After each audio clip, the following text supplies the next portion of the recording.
Assalamualaikum warahmatullahi wabarakatuh. Selamat malam dan salam sejahtera kepada para hadirin sekalian. Mari kita ucapkan puji dan syukur atas kehadirat Allah Subhanahu wa Ta'ala yang telah memberikan rahmat dan karunia-Nya kepada kita, sehingga kita dapat menghadiri rangkaian acara webinar Create a Killer Personal Brand, membangun citra diri di era digital pada tahun 2021 hari ini.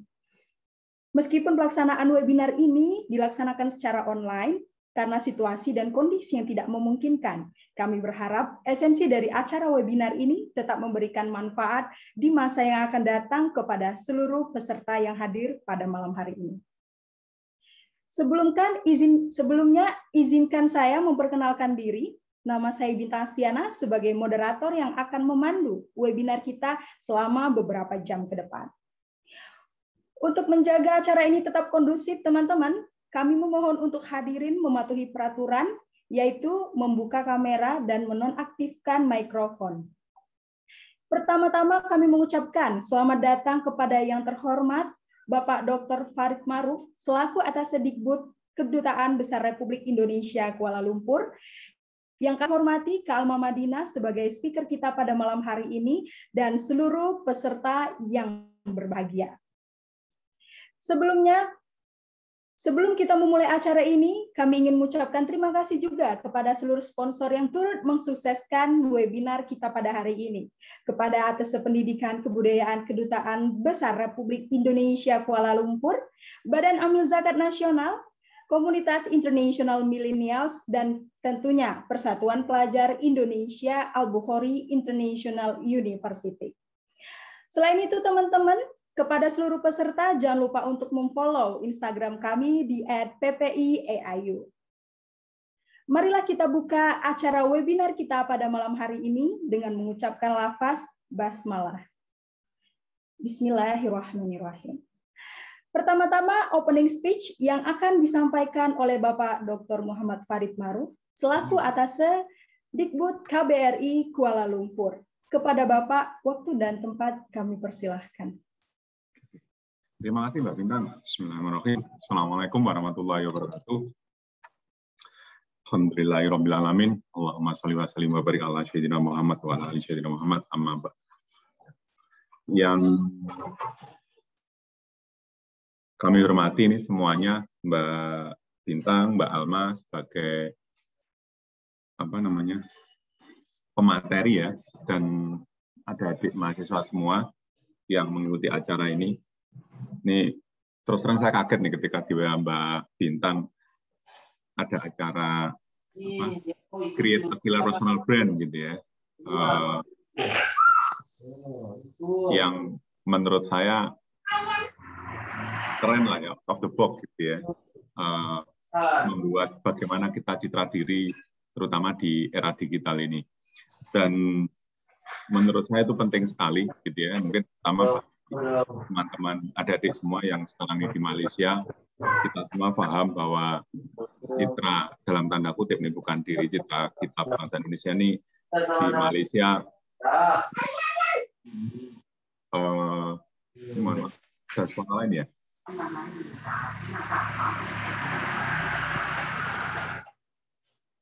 Halo.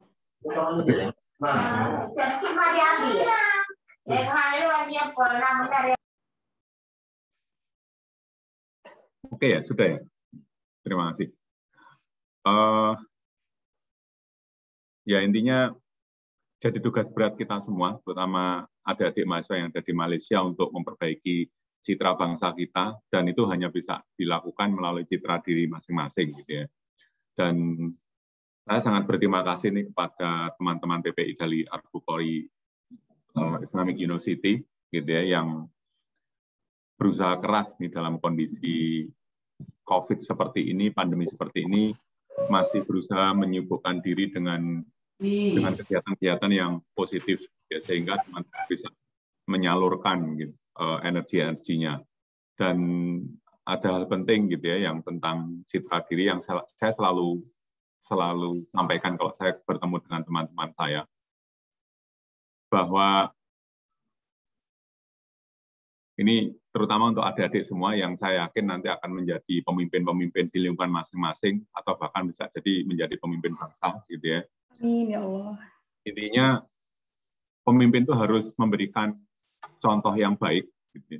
Tidak peduli apakah itu hanya pura-pura atau apa-apa, tapi harus memberikan contoh yang baik, melakukan hal-hal yang baik yang bisa dilihat oleh orang lain. Kenapa? Agar orang lain bisa mencontoh kita. Kita nggak peduli apakah dalam hati kita melakukan sesuatu itu atas karena membangun image, atau mungkin kalau buruknya karena politik, kekuasaan, saya pengen berkuasa, pengen disenangi, tapi pemimpin harus menunjukkan hal-hal yang baik.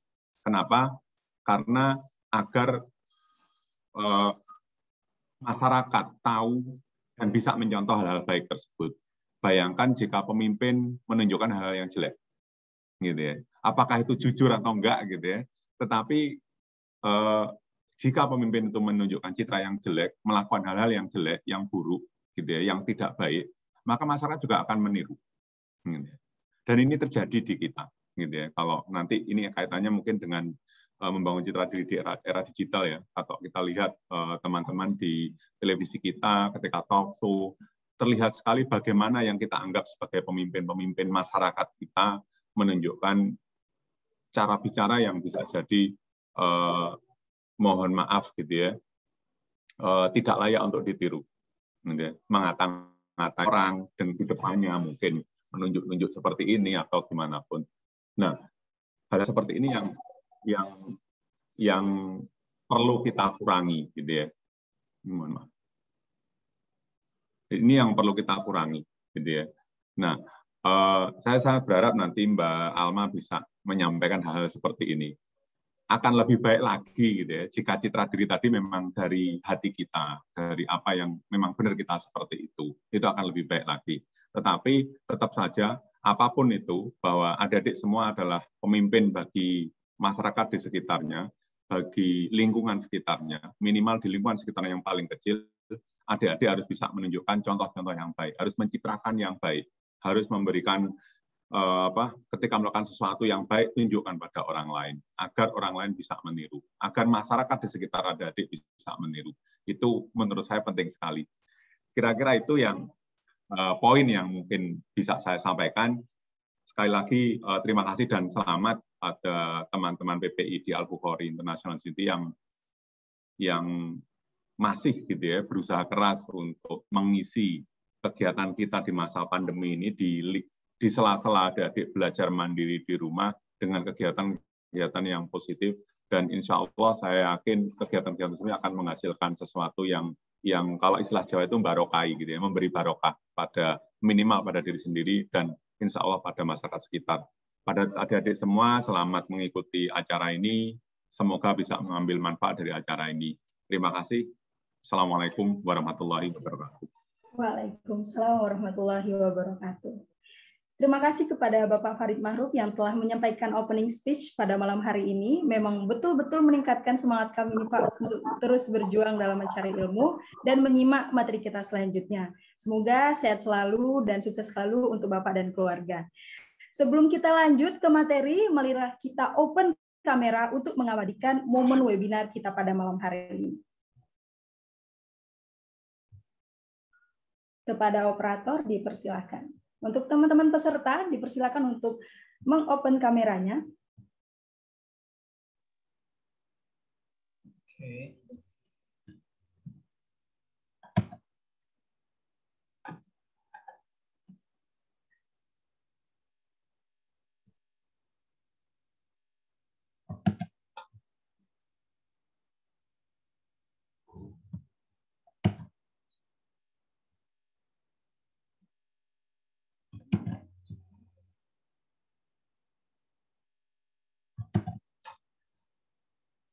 Oke, buat kakak moderator, maaf, maksud saya kakak operator, boleh dihitung. Oke, tes pertama, 1, 2, 3. Yang kedua, 1, 2,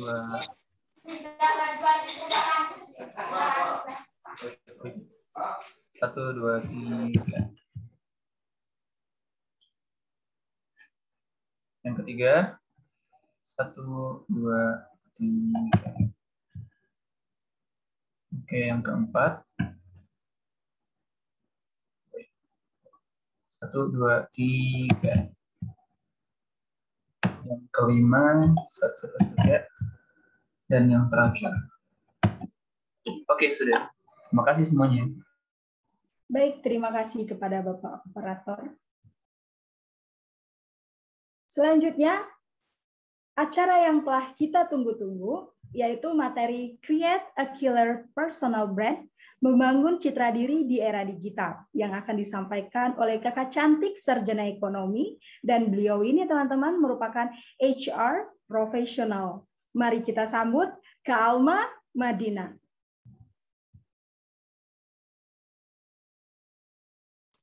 Hai semuanya. Halo Kak, Assalamualaikum. Gimana kabarnya Kak? Malam, baik-baik. Apa kabar Masya semuanya? Allah. Alhamdulillah luar biasa. Siap Kak. Oke, ini bisa aku langsung mulai ya. Silakan Kak. Open. Aku share screen dulu ya. Kelihatan nggak? Kelihatan nggak? Sip, kelihatan Kak. Udah full screen kan ya? Oke deh kalau gitu. Oke, selamat malam semuanya. So today's discussion, perkenalkan nama aku Alma Madina. Sekarang aku kerja di salah satu unicorn Indonesia sebagai talent acquisition dan juga HR business partner. Dan hari ini aku akan share mengenai personal branding from professional career perspectives. Mungkin kalian bisa kalau teman-teman mau ada pertanyaan atau apa mungkin bisa unmute. Jadi kayak aku akan ada beberapa session yang mungkin aku butuh kalian juga buat involve sih. Maksudnya kayak kalau ada pertanyaan mungkin kalian bisa unmute dan bisa jawab juga sih gitu. Jadi kita bisa two ways communication lah gitu. Jadi aku jelasin kalian juga bisa terlibat gitu. Jadi feel free buat unmute kalau mau ikutan atau kalau misalkan nggak ada yang mau disampaikan bisa di mute dulu ya. Jadi kita nggak berisik sih gitu. So mungkin hari ini yang aku mau share ke kalian itu tuh kalau kalian mungkin ngomongin tentang personal branding ya, mungkin biasanya itu agak relate dengan misalkan selebritis ya nggak sih, misalkan kayak mungkin itu relate juga dengan public figure atau mungkin politician ya, politisi itu biasanya kalau ngomongin personal branding itu biasa kita ingat sama mereka ya nggak sih. Nah tapi kali ini what I would like to share to you all guys, personal branding itu tuh dari professional career perspective gitu loh. Jadi di mana kalian sebagai mungkin mahasiswa atau mungkin sebagai anak SMA atau mungkin lulusan sarjana gitu, mempresent yourself atau menampilkan citra diri kalian di di dunia profesional gitu loh. Karena ini mungkin spektrumnya juga agak beda nih gitu dengan kalau kalian present yourself seperti influencer atau mungkin seperti public figure atau selebritis gitu. Jadi spektrumnya beda. Jadi dari sini I just let you guys understand dari sisi professional career-nya itu sendiri gitu. Dan mungkin pertama-tama aku mau share foto pertama nih, gitu. Bentar ya. Nih, ini kalau kalian nonton film The Devil Wears Prada, ini ada Anne Hathaway, pemeran utamanya. Dia itu kerja di salah satu perusahaan mode gitu, perusahaan fashion magazine. Kalau di Indonesia tuh kayak mungkin kayak high-end magazine gitu. Dia yang awalnya itu penampilannya itu super cupu, sampai dia berubah jadi super fashionable dan perubahan branding dia itu tuh bikin dia tuh lebih punya dapet project banyak, lebih dipercaya sama atasan buat untuk menghandle sesuatu, untuk melihat sesuatu karena perubahan dari branding itu sendiri. Jadi imagine on how this different personal branding itu tuh mengubah karir kalian dan arah hidup kalian secara profesional gitu. Atau mungkin yang kedua kalian lebih kenal nih dengan, ada yang tahu nggak ini siapa? Ya, ini Awkarin ya. Awkarin. Ya, benar, Awkarin. Gitu. Jadi, mungkin kalian juga tahu lah ya gitu. Awal kemunculan Awkarin itu seperti apa gitu. Jadi, yang awalnya dia terlihat terkenal banget brandnya itu sebagai cewek yang rebel, atau mungkin yang tatoan, atau yang mungkin something yang mungkin gak sesuai dengan value-value Indonesia gitu loh. Dalam 1 atau 2 tahun pertama dia muncul, ya nggak sih? Dan by the time dia berusaha untuk mengubah citra dia menjadi seseorang yang lebih humanis gitu loh. Dengan ya mungkin kalau kalian tahu juga dia sering ikut kegiatan kemanusiaan, dia sering ikut pokoknya melakukan berbagai macam hal-hal yang bisa mengubah image dia secara konsisten gitu. Which is ini juga personal branding yang menguntungkan dia dari berbagai macam sudut pandang gitu. Lalu yang kedua ini mungkin aku ada contoh lagi nih. Kalau kalian lihat Coca-Cola, biasanya kan kayak people see it sebagai brandingnya Coca-Cola tuh kayak, oh ya kalau Coca-Cola tuh soundtrack tuh kayak happy gitu loh. Atau mungkin kebersamaan ya nggak sih? Atau mungkin originality gitu. Biasanya kalau kalian lihat iklan Coca-Cola, biasanya kalian banyak kayak gitu kan. Terus mungkin yang kedua itu dari sisi kalau kalian lihat McDonald's gitu. Kalau McDonald's, you guys perhaps can see it as a fast food lah ya gitu. Atau mungkin produknya affordable kalau di Amerika. Atau mungkin produk yang konsisten, yang fun gitu. Atau mungkin tagline mereka yang semua orang tahu tuh namanya I'm loving it gitu. Nah, mungkin lanjut. Ini kalau kalian tahu, ini ada yang tahu nggak siapa? Ini Oprah ya, Oprah Winfrey. Dia terkenal banget dengan citra dia sebagai host, filantropis, women empowerment. Dia sering banget menyuarakan women empowerment, dan juga dia punya kayak tagline itu tuh kayak you have to show the best version of yourself lah. Dimana dari setiap talk show dia itu tuh kayak semua orang tuh kayak you guys can see lah the best version of the guest self gitu. Nah, lalu ini kalau kalian tahu, ada yang tahu nggak? Yang tahu dapat OVO. Ya udah, kalau misalkan kalian bisa unmute juga nggak apa-apa ya. Ini biar aku nggak karena ngomong sendiri aja sih. Jadi ini ada Elon Musk ya, bacanya bukan Elon tapi Elon. Si Elon ini everyone knows him sebagai entrepreneur. Dia foundernya Tesla atau PayPal kalau kalian tahu. Terus dia juga terkenal banget dengan orang yang sering nge-tweet tentang Bitcoin ya kan. He's very opinionated in Twitter. Jadi kalau ingat Elon Musk pasti ingat Tesla. Kalau misalkan ingat Elon Musk, ingatnya dia itu Bitcoin gitu loh. Jadi kayak personal branding dia itu tuh kayak kalau kalian ketemu, kalau kalian dengar nama Elon, itu yang muncul di otak orang biasanya.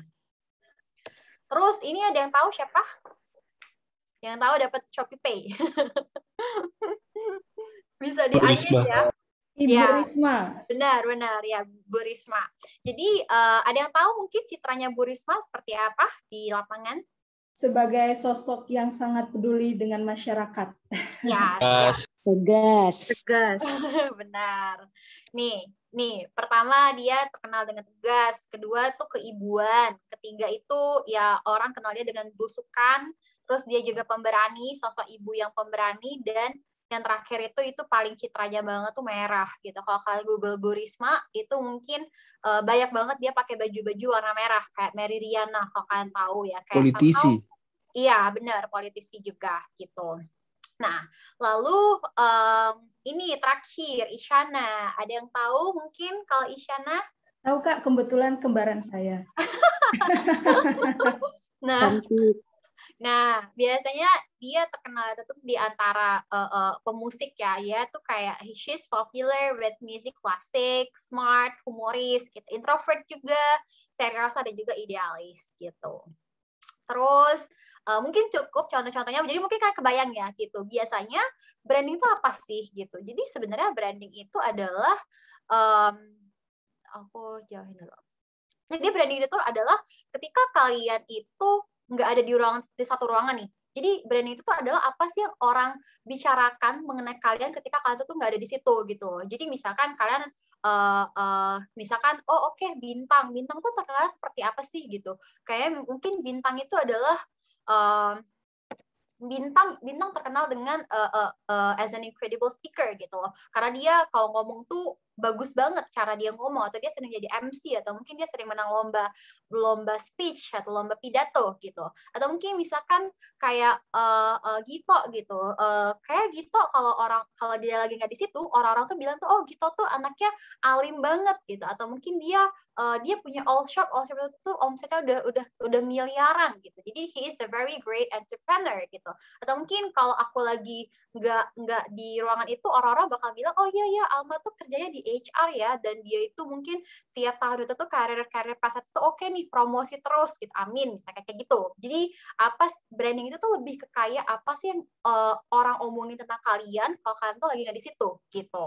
Biasanya kita suka denger kan ya kayak gosip-gosip tentang kita tuh kayak, duh gue diomongin kayak gimana nih gitu, biasanya kayak gitu kan. Nah jadi branding itu nggak cuman biasanya sih kalau talking about branding ya, biasanya tuh emang ketika kita mencoba untuk mendefine yourself atau mendefinisikan diri kita tuh sebagai seperti apa, biasanya tuh kita artinya ngasih tahu nih ke dunia gitu, telling the world who you really are gitu loh, dan apa sih yang biasanya tuh kalian tuh stand for gitu, dan yang terakhir itu tuh lebih ke kayak influencing people's perception about yourself dan establishing your credibility as an expert or industry leader gitu. Biasanya mungkin kalau kalian kuliahnya tuh di engineering gitu, you wanna show the world that you guys are a future engineer gitu loh. Jadi kalian mau nge-brandingin kalian itu atau sebagai engineer, atau mungkin kalian kayak aku nggak passion deh Kak di kelas aku di jurusan komunikasi, tapi I just want to show that I'm a very great musician gitu loh. Kayak aku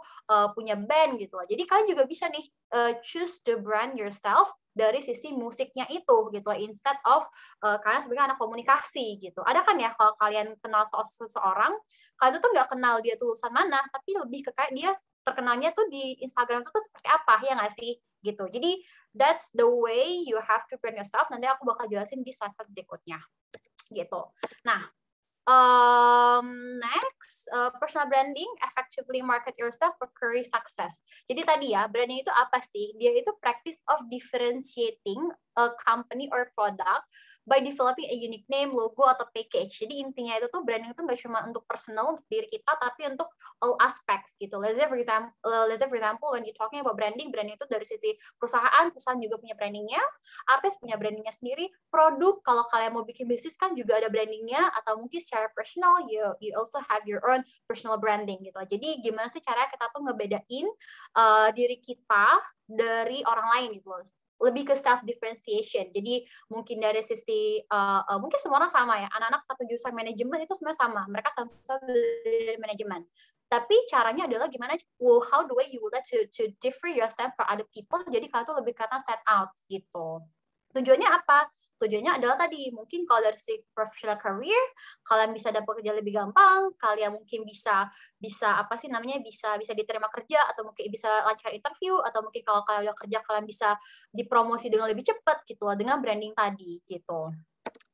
Nah, apa aja sih elemen dari brand gitu? Yang pertama tuh credibility ya. Kredibilitas, of course, kalau kalian credible, kalian bakal lebih stand out as a brand. Terus trust, value, sama experience. Yang mungkin aku akan jelasin later on the next slides gitu. Dan ini brand equity, jadi kalau kalian consistently membangun kredibilitas kalian, membangun kepercayaan kalian, dan membangun value kalian, itu akan menciptakan sebuah brand equity gitu. Nah, jadi kalian coba deh tanya ke diri kalian sendiri mengenai personal branding kalian itu mau seperti apa nih? Kalian mau terkenalnya itu dengan bintang yang seperti apa, dengan Alma yang seperti apa gitu, atau dengan Gito yang seperti apa gitu. Atau mungkin how do you want to show your magic to the world? Cara itu tuh seperti apa? Apakah dari LinkedIn kah? Itu kan secara online ya. Kalau dari offline itu tuh secara apa gitu loh. Jadi mungkin kalian you have to find a way as well gitu yang, dan setiap orang caranya beda-beda kan dalam memarketingkan diri mereka sendiri gitu. Dan kalian pengen itu tuh how do you want people to talk about your business or competencies gitu loh. Jadi gimana caranya kalian pengen orang-orang tuh talking about your competency as a person gitu. Atau mungkin what kind of reputation yang kalian pengen orang-orang tuh tahu tentang kalian gitu. Nah, jadi selain itu, personal branding itu tuh juga harus punya target audiensnya siapa gitu. Jadi mungkin aku kalau sama anak-anak SMA, mungkin anak SMA taunya Kak Alma tuh lulusan UI, jurusan manajemen gitu. Tapi kalau dari sisi dunia professional career, I want everyone knows me as an HR professional gitu, sebagai apa sih namanya, HR profesional, sebagai recruiter atau sebagai HR business partner gitu. Jadi cara kalian mempresent diri kalian itu ke orang-orang tuh berbeda-beda, ternyata target itu mau siapa gitu.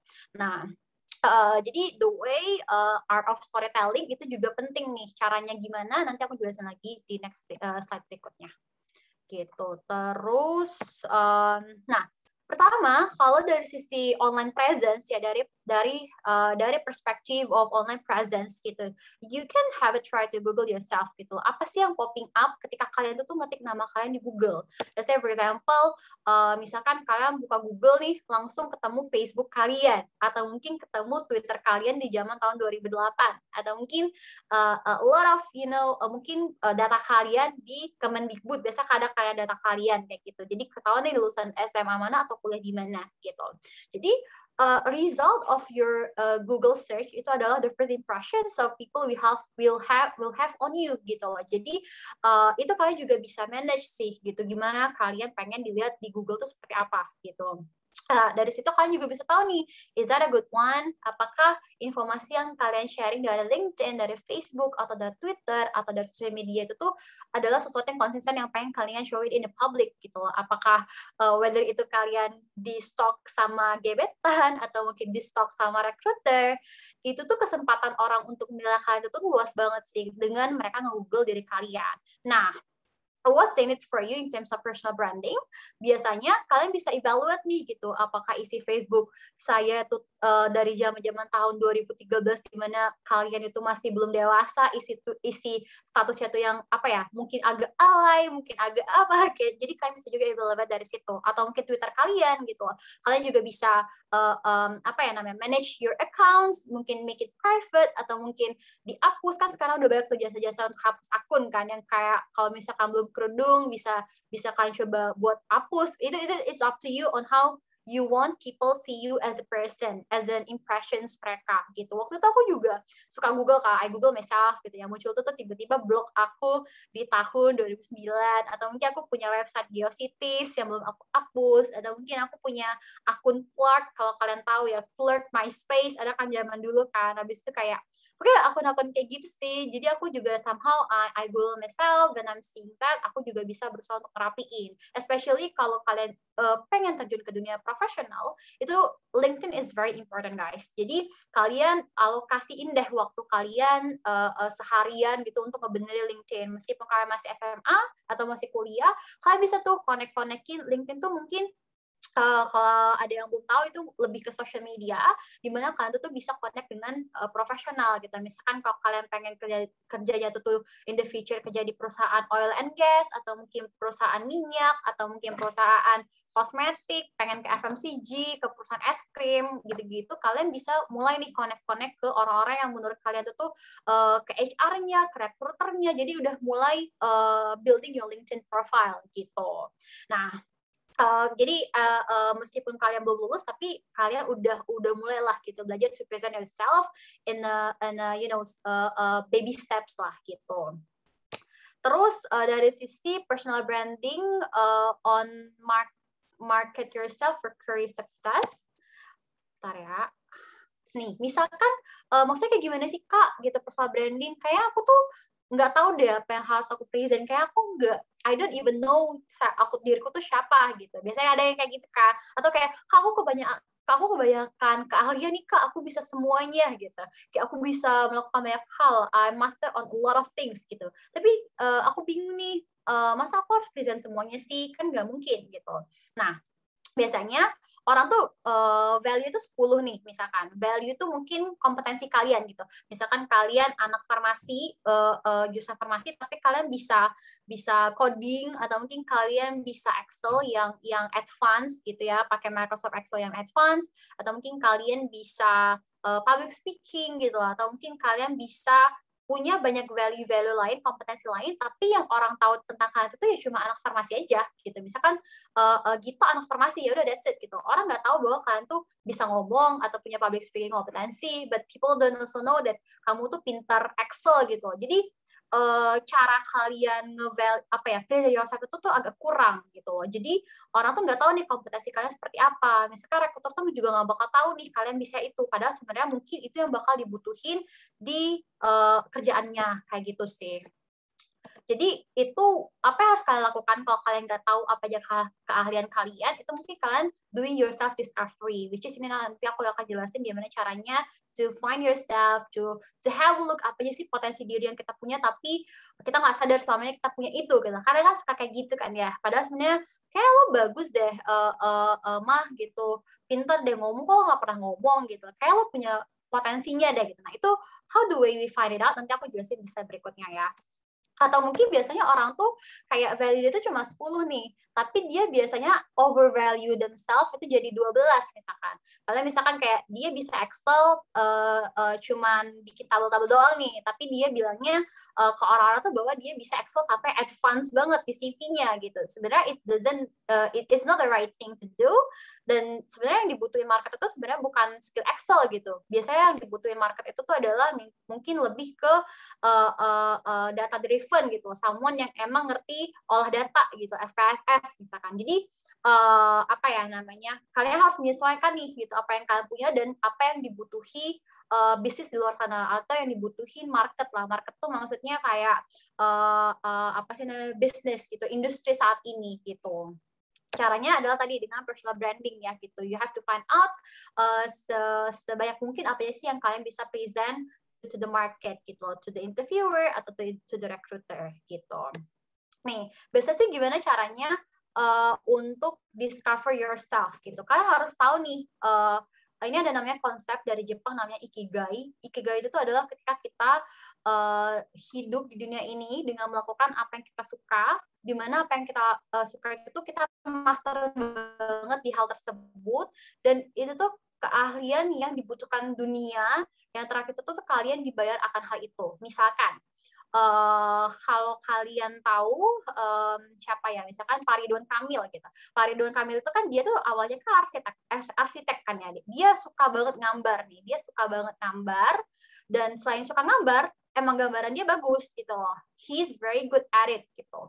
Dan sebenarnya di dunia itu emang membutuhkan banget seorang arsitek untuk ngebangun rumah kan. Karena sekarang industri properti lagi berkembang banget, dan orang itu banyak banget keluarga-keluarga muda yang punya rumah baru, which is mereka butuh arsitek gitu loh untuk ngedesain rumah mereka. Karena saat ini mungkin apa sih namanya, itu dibutuhkan saat ini, dan dia dibayarkan dengan menjadi arsitek gitu, which is ini something yang apa ya, goals banget lah gitu kalau kata-kata anak-anak zaman sekarang. Nah tapi emang bisa Kak gitu loh kita mencapai semua ini? Sebenarnya sih nggak semua orang bisa mencapai ini ya gitu. Kadang ada beberapa orang yang gini nih, mereka cuma bisa nggak sampai ikigai, paling cuma di sini, di sini, di sini, atau di sini aja irisannya gitu. Misalkan yang pertama nih, dari sisi ketika kalian melakukan yang kalian suka dan kalian bagus akan hal tersebut, dan kalian dibayar gitu. Misalkan apa ya? Misalkan jadi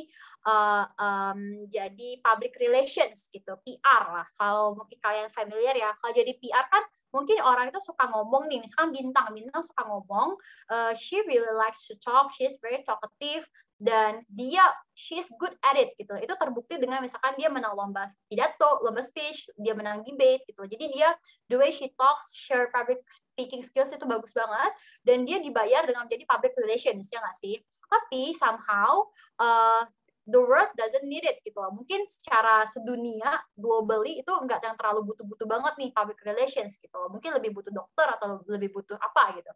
Jadi dia mungkin lebih ngerasanya itu tuh satisfaction, dia ngerasa puas, tapi ada sedikit perasaan kayak, aduh pekerjaan gue ini bermanfaat nggak sih untuk dunia gitu, at least ya untuk sekitar lo gitu loh, bermanfaat nggak sih, apakah cuma manfaatnya buat perusahaan aja gitu, akan ada rasa kayak gitu kan. Atau mungkin gini nih, di kuadran yang ini nih ya, ini ketika doing what you love, doing what the world needs, dan dia dibayar dari situ. Misalkan kalian kerja sebagai dokter gitu loh. Dokter tuh mungkin kalian suka banget kan ya gitu. Kalian suka banget meriksa orang, atau kalian kayak sukalah gitu. You love doing that gitu, doing the work. Dan itu juga dibutuhkan the world needs, dan juga kalian dibayar. Tapi kenapa dia bilang no wealth? Karena kalian nggak terlalu master di situ gitu loh. Maksudnya kayak, yes, you're a doctor, but you're not an amazing doctor. Atau mungkin kalian, ya udah dokter yang biasa aja, yang IPK-nya pas-pasan, yang mungkin kalau mau ikut spesialis itu susah lolos tesnya. Jadi kalian udah, kalian jadi dokter umum aja selama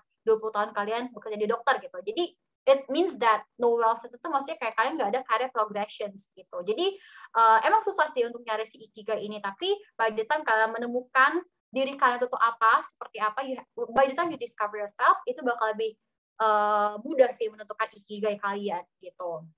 Nah, caranya gimana sih gitu? Caranya gini, misalkan kalian coba tanya 10 orang di sekitar kalian tuh talent mereka tuh apa nih? Misalkan aku nanya ke Bintang, Bintang talent kamu apa aja sih gitu? Boleh nggak list 10 talent gitu? 10 talent yang dia punya, misalkan kayak masak, apa sih namanya, mungkin masak, atau mungkin nyanyi, atau mungkin bermusik, atau mungkin dia pintar coding, atau mungkin dia bisa apa sih namanya, bisa komputer, IT gitu. Jadi dia list 10. Jadi by the time kalian nanya orang talent-talent mereka atau apa, mungkin kalian bisa nemu silver lining-nya nih. Kayaknya, oh Bintang kan bisa Excel ya gitu. Kayaknya kita bareng-bareng deh les yang kemarin. Berarti kalau dia bisa, berarti aku juga bisa dong. Dan kalian tuh selama ini nggak ngira bahwa kalian tuh bisa Excel. Ngerti nggak sih? Excel tuh Microsoft Excel ya maksudnya. Jadi by the time dengan kalian nanya 10 orang sekitar kalian talent mereka apa, mungkin dari situ kalian juga bisa tahu nih, kayaknya aku juga punya talent yang sama kayak dia dan sebagus dia gitu. Yang kedua itu time to listen. Kalian dengerin deh, biasanya tuh teman-teman kalian suka nggak sadar nih. Dulu tuh aku nggak tahu banget bahwa aku tuh bisa ngomong gitu. Waktu itu teman SMP apa SMA tuh dia bilang kayak, mah misalkan jadi ada kayak pemilihan MC acara gitu. Terus temen-temen itu bilang, mama, coba kamu daftar aja tuh kan kamu pinter ngomong gitu. Padahal sebenarnya aku selama ini nggak tahu aku pinter ngomong, ngerti nggak sih? Kalian tuh teman kita tuh bisa lebih jujur daripada diri kita sendiri gitu. Misalkan kayak aku bisa main musik nih gitu, sometimes upload it on my close friend aja gitu. Dan tiba-tiba temanku tuh bilang kayak, "Ma, kalau bagus sih, kalau bisa nyanyi sih, kok gue gak pernah tahu sih lo bisa nyanyi." Gitu. Biasanya kayak kalau kalian dengar komen-komen itu, kalian coba deh telaah, kayak itu bener dan itu tuh nggak cuma 1-2 orang yang ngomong. Yang itu tuh yang ngasih tau kalian tuh banyak gitu lah. Jadi kalian bisa mulai tuh consider time to listen, apa aja sih yang orang-orang bilang ke kalian yang mungkin selama ini nggak kalian sadarin gitu loh. Yang selama itu kayak ternyata, oh kayaknya bener juga nih apa yang diomongin, mungkin aku punya bakat di sini yang selama ini aku nggak sadarin gitu. Dan yang terakhir, yang ketiga itu kalian bisa determine what is easy for you gitu. Mungkin aku punya teman waktu itu ya, aku sama dia itu sama-sama kuliah di manajemen, which is kita will learn about business, right? Tapi yang aku lihat dari dia itu kalau misalkan kerjaannya tuh ngolah-ngolah data, ngolah-ngolah Excel, atau bikin PPT, dia tuh gercep banget. Kayak kalau kalian tau kayak teman-teman kalian kalau yang pegang komputer tuh udah kayak expertnya gitu loh. Kalau kayak ada rusak apa-apa, kalian ke dia gitu. Padahal sebenarnya dia nggak belajar itu. Tapi when she found out that those things are easy, itu berarti bisa jadi potensi kalian juga. Dan sekarang dia kerja sebagai PM atau product manager yang doing codings di salah satu unicorn juga tuh, di salah satu unicorn company, which is sebenarnya itu nggak sama dengan apa yang dia pelajari di manajemen kan. Nah, jadi you have to also determine what is easy gitu. Dan mungkin kalau kalian tahu, sadar nih ya, kenapa sih banyak anak-anak ITB atau anak teknik yang kerja di bank gitu. Atau mungkin banyak anak-anak yang misalkan, anak-anak kesehatan yang misalkan tiba-tiba jadi marketing gitu. Kayak kok bisa sih, dan kenapa orang nerima anak-anak dari jurusan yang beda kayak gitu. Kayak misalkan aku dulu zaman-zaman aku kuliah bisnis, kayak kenapa sih anak-anak marketing tuh dari teknik gitu loh, kok mereka ngambil jatah kita kayak gitu kan. Atau mungkin kalau kayak anak SMA dulu, kenapa sih anak IPA tuh ngambil hanya anak IPS gitu loh, ngapain sih anak IPA, kalian kenapa nggak daftar jadi dokter aja, atau mungkin daftar teknik gitu loh, ngapain sih mau pindah-pindah jurusan IPC jadi bisnis segala macam gitu loh. Tapi kalau mereka bisa dan mereka ngerasa itu gampang, ya why not gitu loh. Dan mereka punya potensi itu dan mereka enjoy doing that, itu sebenarnya nggak masalah gitu. That's why kenapa sekarang itu tuh banyak rekruter atau perusahaan yang tetap nerima orang not only based on their majors, tapi juga dari sisi kompetensi mereka gitu loh. Misalkan lo anak teknik, tapi the way you talk is very good, marketing apa sih namanya, public speakingnya oke, negotiation skillsnya oke, dan dia punya kompetensi yang dibutuhin untuk jadi seorang marketing, yang why not gitu loh. That's why kalau misalkan kalian ngerasa kayak kok salah jurusan deh, kalian jangan menyerah, karena tenang aja, di dunia profesional itu tuh nggak yang terlalu melulu soal majors. Tapi kalau kalian bisa kerja sesuai major kalian, itu lebih enak banget sih sebenarnya, karena kalian nggak menyia-nyiakan waktu 4 tahun kalian di kuliahan kan gitu. Jadi ya you just need to go with the flow gitu. Dan tadi intinya kalian harus tahu apa yang menurut kalian mudah, apa yang menurut kalian you will be feeling happy on doing that gitu. Meskipun gak setiap hari ya. Ya mungkin kalau kalian jadi Ridwan Kamil ngedesain mood tiap hari, ya mungkin bosen juga gitu. Tapi degree of the boringness itu tuh nggak yang sebanyak kalau dia si Ridwan Kamil disuruh ngerjain data atau disuruh coding kan, yang menurutku aja gitu ya, selama ini dia berkutat di dunia arsitektur disuruh coding ya stres juga. Misalkan kayak aku nih gitu, selama ini aku lebih suka nyamannya itu tuh di dunia HR, which is aku kayak analyzing people, hiring people, doing training, atau mungkin manage compensation benefit, ngurusin gaji segala macam. Tapi kalau aku disuruh ngolah data, itu aku bakal stres banget sih. Aku kayak mungkin dulu aku sempat intern juga, dan itu kayak aku sampai nangis gitu loh, karena aku kayak sangat gaptek banget kan anaknya. Jadi kayak it makes me like figure it out kayak karena aku bakal sucks banget kalau di ngerjain hal ini, so I don't want to do that in the future gitu. Makanya menurutku sih kalau kalian masih apa ya, kalau kalian lihat CV aku atau mungkin kalian lihat LinkedIn aku, itu aku selama 4 tahun kuliah tuh aku udah magang tuh di 5 tempat yang berbeda. Jadi kan biasanya kayak ada summer holiday lah ya, kalau anak-anak mungkin di Malaysia atau mungkin di Indonesia ada libur 3 bulan kan, biasanya bulan Juni, Juli, Agustus gitu. Nah itu aku selama manfaatin banget tuh, sebulan atau 2 bulan aku pakai buat magang, sebulannya lagi baru aku liburan gitu. Karena menurutku I need to try to a lot of place. Waktu itu aku udah magang di berbagai macam institusi. Pertama aku magang di Bank Indonesia, which is itu government institution.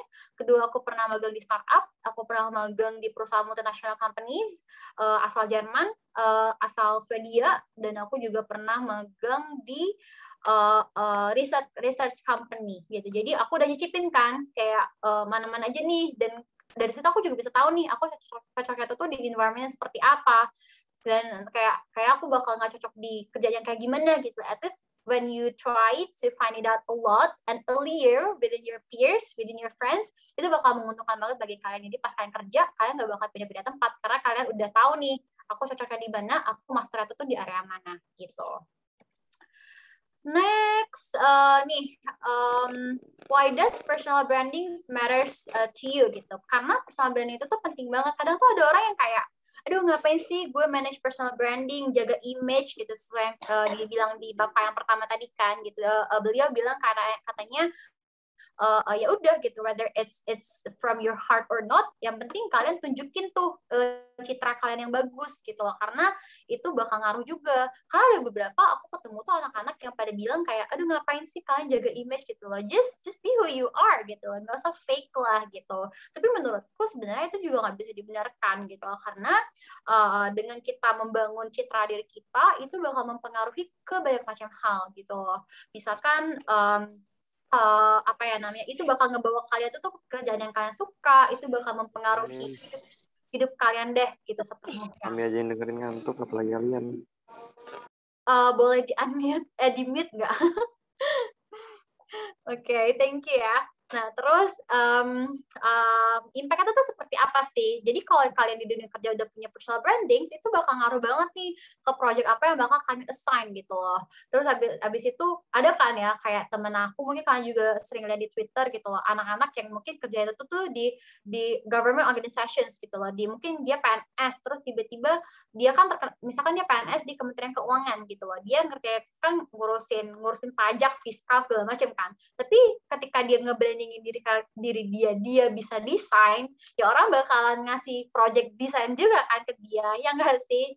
Dan dia juga bisa milih nih, dia mau discover, mau showing up atau showcasing bahwa dia tuh bisa desain apa nggak tuh, itu it's up to him kan gitu. Jadi lo bisa milih nih gitu, kalian mau nge-brandingin diri kalian seperti apa, jadi kalian bisa dapat project yang bisa di-assign gitu. Misalkan kayak kalau kalian kerja mungkin di perusahaan apa, atau kalian masih kuliah, kalian brandingin diri kalian itu sebagai a good public speakers, mungkin kalian bakal bisa jadi MC atau moderator untuk beberapa acara gitu. Jadi kayak itu bakal ngaruh banget dengan project yang kalian assign. Kalau kalian malu-malu kayak aduh aku nggak mau dan nunjukin ke orang ntar dikira pamer, itu bakal ngaruh juga sih ke kalian. Kayak apa ya, orang nggak tahu kalian bisanya apa, ya nggak sih? Semakin kalian nutupin diri kalian, orang nggak bakal tahu nih kalian bisanya apa gitu. Jadi makanya sih menurutku kalau kalian udah di dunia kerja atau mungkin kalian sekarang masih kuliah, ya explore lah diri kalian gitu loh. Kayak tunjukin ke dunia atau to your surroundings lah, at least ke sekitar kalian, apa yang kalian bisa, apa yang potensi kalian tuh seperti apa gitu. Jadi itu bakal ngaruh banget sih untuk saat ini ataupun mungkin in the futures gitu. Termasuk kalau kalian udah kerja, itu bakal ngaruh juga ke promotion sekalian gitu. Misalkan kayak oke, kamu kerja misalnya Bintang kerja di marketing nih gitu. Setelah dia kerja di marketing, orang tuh tahu nih dia nggak cuma pintar ngomong atau pintar bacot doang, tapi dia juga pintar apa ya? Dia bisa dia pintar data analysis gitu loh. Jadi kayak dan sedangkan teman-teman dia yang lain tuh nggak ada yang bisa data analysis, cuma dia yang bisa gitu loh. Jadi itu bakal ngaruh juga guys in the futures gitu. Jadi makanya menurutku kalau selama kalian kuliah masih bisa belajar banyak hal, ikutin aja semuanya, pelajarin aja semuanya selagi kalian masih dapat kesempatan, karena everything is free, right? Ya, sekarang kalian bisa akses semuanya itu tuh dari online dan kalian bisa belajar semua itu tuh dari online. Jadi ya you have to kalau misalnya kalian ngerasa kayak aku nggak bisa apa-apa deh kak gitu, kayak ngerasa apa ya, kayak gue bisa apa sih gitu, kayak gue nggak bisa apa-apa deh gitu. Jadi kayaknya itu juga kalian udah bisa mulai nih kayak mengumpulkan kalau kalian ngerasa misalkan kayak IPK aku nggak bagus-bagus amat deh kak, dan kayak aku nggak bakalan survive deh gitu. Jadi kalian bisa udah nulis strateginya gitu loh guys. Kalau misalkan kalau udah tahu nih posisi kalian itu seperti ini seperti apa, kalian bisa tahu nih in the future itu tuh strategi apa yang bisa kalian lakukan biar hal-hal yang kalian pengen itu bisa tercapai gitu. Terus abis itu authenticity ya, seperti yang aku bilang tadi gitu loh. Jadi branding itu tuh it's not about faking behaviors or pretending to be something that you're not, karena kalian nggak bisa nge-branding yourself as online gitu loh. Misalkan kalian ngaku-ngaku kayak iya nih aku bisa A, B, C, D, F, G gitu, padahal sebenarnya kalian cuma bisa A, B, C aja gitu. Dan itu tuh by the time will show lah gitu. Maksudnya kayak mungkin gak sekarang tapi mungkin di future bakal ketahuan juga sih bahwa kalian tuh nggak bisa ngelakuin C, D, E, F, G-nya itu gitu. Jadi just be yourself, tapi kalian bisa picking nih mana aja sih yang menurut kalian itu yang paling showcasing kalian banget gitu loh. Misalkan kayak aku ya, dulu aku kan kuliah tuh di manajemen itu kita punya 4 penjurusan. Mungkin manajemen finance, manajemen marketing, manajemen HR, sama manajemen operations atau supply chain.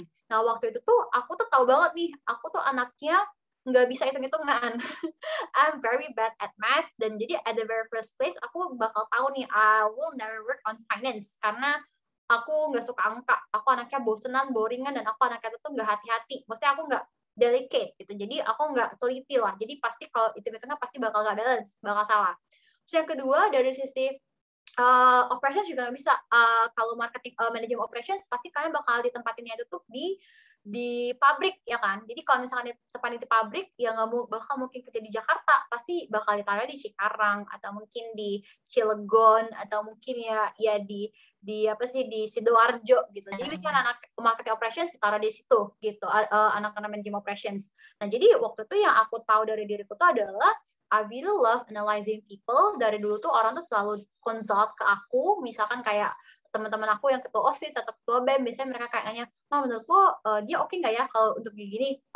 Aku dari situ tuh, dari teman-teman aku sering nanya tentang orang, tentang personality, I just figure out myself bahwa kayak aku bisa, I can analyze people gitu loh, dari teman-teman aku bilang ke aku. Dan dari situ, selain itu aku juga ngerasa kayak, I think I would like to learn about human more, tapi dari sisi company perspective, dari sisi business perspective. That's why aku milih manajemen HR gitu. Jadi dari situ tuh kalian juga bisa nentuin nih guys, dari apa yang kalian suka, apa yang orang bilang kalian tuh master di situ gitu loh. Karena dari SMA, dari SMP tuh orang-orang tuh sering banget tuh nanya ke aku, Ma, menurut kamu yang cocok untuk orang-orang yang apa ya namanya, most of my friends itu biasanya suka, boleh di-mute dulu nggak? Putri ya, kalau nggak salah ya, yang itu. Thank you.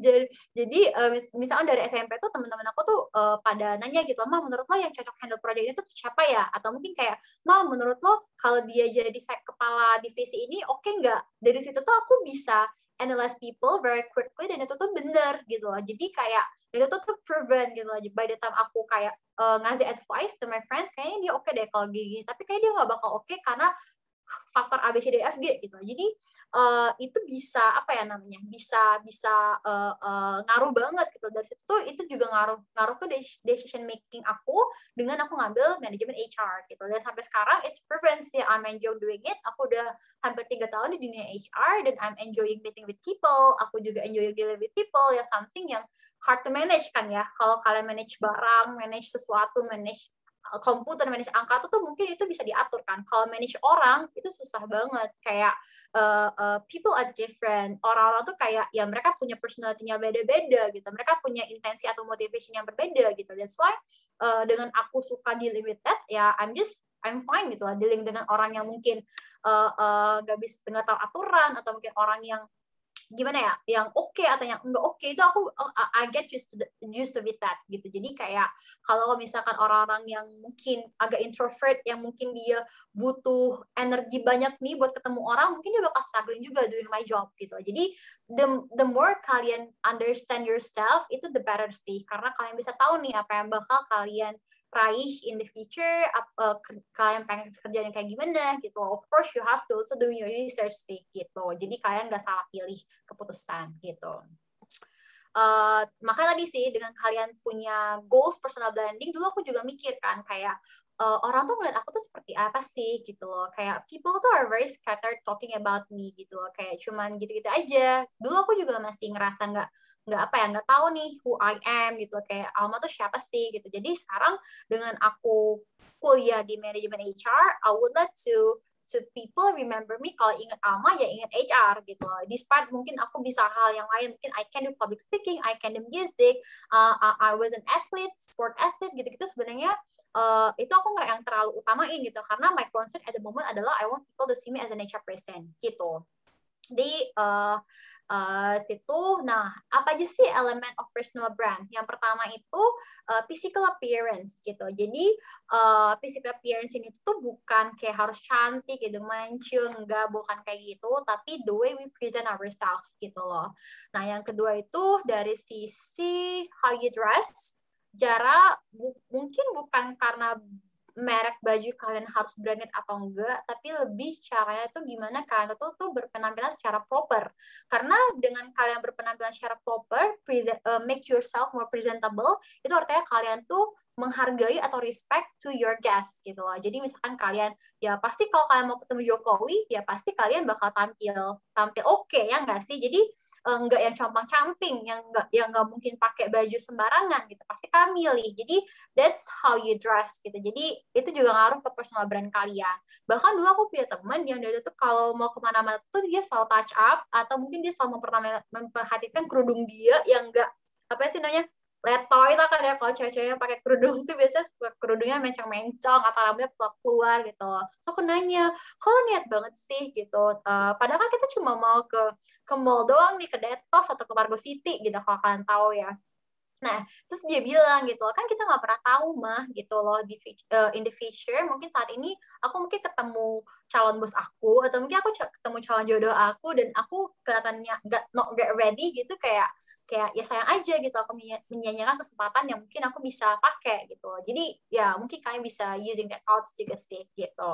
Tapi maksudku dari sisi physical appearance sama how you dress ini tuh adalah gimana caranya kalian be presentable. Misalkan kalau kalian mau interview, even meskipun itu interview dari laptop, dari apa sih namanya online gitu, Zoom gitu. Aku juga pernah ketemu orang-orang yang interview itu tuh kayak pakai topi nih, tapi topi itu tuh dibalik gitu loh.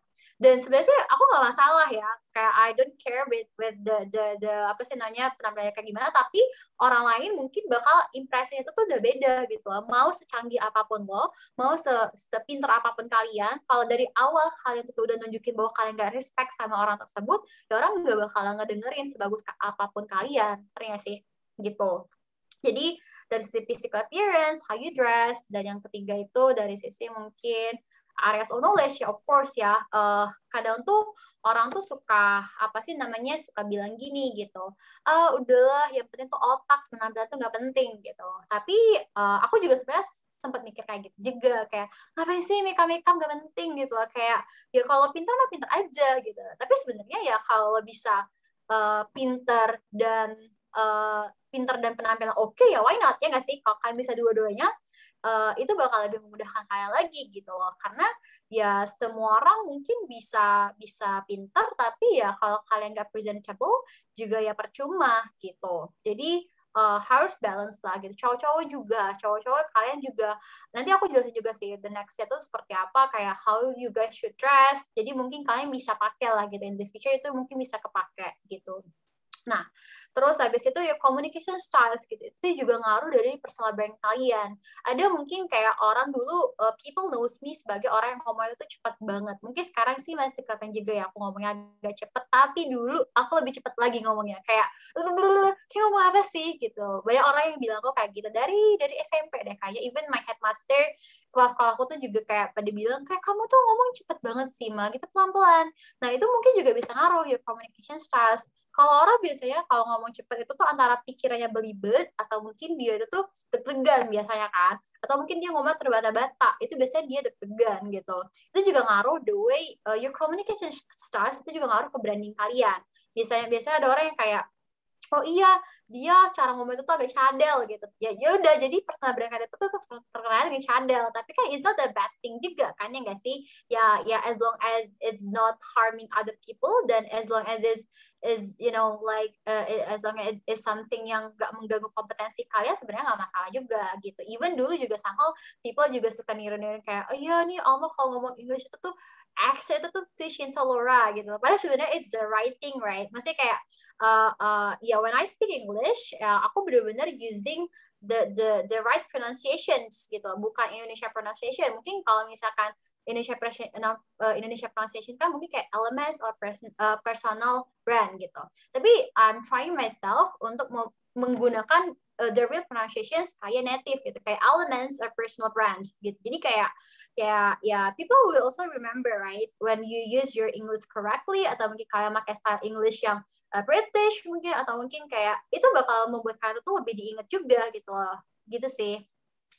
Dan next behavior ya, behavior is also very important ya. Kalau sebagus apapun penampilan kalian, seproper apapun kalian, sepintar apapun kalian, sebagus apapun kalian ngomong, tapi kalau your behavior is not there, itu juga bakal percuma sih. Jadi contohnya simpel aja sih, mungkin kalau kalian ada Zoom meeting gitu loh, kalian bisa join earlier, atau mungkin kalau misalkan nggak telat, atau mungkin kalian bisa get prepared gitu loh, atau mungkin dari sisi behavior apa sih, kalian bisa lebih sopan. Jadi orang tuh bisa inget nih kayak kalian tuh oke, kalau Alma tuh anaknya dia sopan santunnya oke nih gitu, dia well behave gitu. Jadi I think it's very important to have those kind of aspects tuh udah jadi satu package gitu loh. Makanya kalau kalian udah punya semua ini, I think itu kalian bakal bisa kemana aja, dan kalian bisa memenangkan pertarungan di job market gitu. Karena banyak loh teman-temanku, mungkin dia meskipun anak UI, tapi dia Inggrisnya jelek gitu loh. Atau mungkin dia nggak bisa bahasa Inggris, jadi dia bakal susah kerja di perusahaan multinasional gitu. Global companies itu bakal susah. Atau mungkin dia anaknya pinter gitu lah, dia juga pinter dressing up juga, tapi dia in terms of behavior dia nggak cocok nih kerja di perusahaan yang corporate banget. Dia lebih cocoknya tuh kerja di startup gitu lah, karena dia lebih suka hal yang santai aja gitu. Jadi mungkin dia bakal struggling juga nih kalau dia move to corporate daripada di startup gitu. Jadi when you have this kind of thing, you can win the world sih menurutku ya, secara simpelnya aja gitu loh, gitu sih. Dan area of knowledge sama skills and abilities itu definitely ya gitu. Misalkan kalian kerja di pharmaceutical, ya kalau kalian dapat GPA yang oke, it shows that you have a very good knowledge on that. Dan biasanya orang interview kan gak cuma nanya-nanya tentang your opinion aja, tapi your knowledge juga kan, kayak yang kamu tahu tentang ini apa, yang kamu tahu tentang HR apa. Kalau kalian disuruh gini, what do you want to do? Biasanya pertanyaan-pertanyaan interview itu tuh kebagi jadi dua. Yang pertama itu tuh behavioral interview, itu lebih ke kayak nanyain motivasi, nanyain kenapa kalian daftar di company itu. Dan yang kedua itu tuh lebih ke pertanyaan dari sisi kompetensi lah, kompetensi behavior, technical kompetensi interview gitu. Jadi lebih ke nanya itu tuh kayak benar-benar very teknis, yang hal-hal detail. Misalnya kalau aku tuh kayak ditanya, gimana caranya kamu rekrut people gitu. Misalkan kayak kalian dibutuhin 100 orang untuk di-hire, gimana caranya kamu nyari 100 orang yang bagus dalam waktu 1 bulan gitu.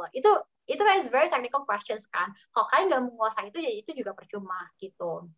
Gitu sih. Terus next, nah ini types of business dress code. Ini contohnya tuh business professional attire sama casual attire. Dulu FYI aja, jadi zaman aku kuliah ya guys, aku tuh suka banget baju-baju yang warna pastel gitu. Mungkin kalau sekarang tuh kayak mungkin warna-warna lilac gitu, warna-warna yang kayak green sage gitu ya, aku nggak tahu how to pronounce it, dan warna-warna yang ya warna-warna colorful gitu. Tapi by the time aku joining these companies, my previous companies, Robert Walters is a multinational company based in London. Everyone itu pakai baju warna apa coba? Semuanya tuh pakai baju warna hitam. Jadi kayak bener-bener kayak apa ya?